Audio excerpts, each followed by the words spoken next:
Grand Chief Steve Corderay of Treaty 8 First Nations wrote to the Prime Minister. The letter speaks for itself. I quote, "The behaviour and mannerisms displayed by your minister at the March 20th meeting in Calgary can only be described as rude, demeaning, blaming, and condescending. We cannot and will not work with someone who exhibits such blatant disregard for First Nations people. As such, we demand the immediate removal of the minister," end of quotes.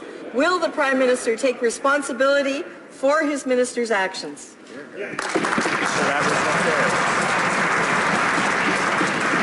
Mr. Speaker, as I've said, on many occasions in this House last week, or the week before that is, I did a tour of the prairies and met with several First Nations and stakeholders to discuss a wide range of issues. And as I again said, while I don't disclose specifics of closed-door meetings, the discussions were productive, and our government will continue to work with First Nations to address these issues and work on our shared priorities. Mr.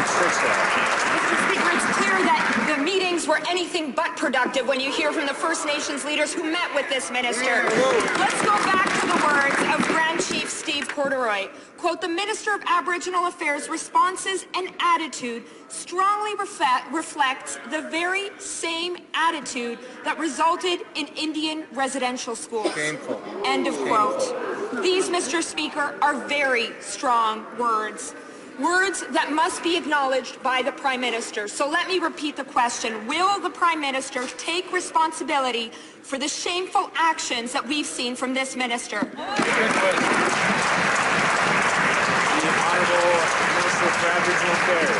Mr. Speaker, it is strange to see this member make this kind of accusations when at every step of the measures we have taken and are taking to improve and reduce the gaps in between Aboriginal and non-Aboriginal Canadians, this party, the NDP, vote against each and every measure. I'm talking about property, matrimonial property right. I'm talking about water standards on reserve and a host of other measures which they all oppose.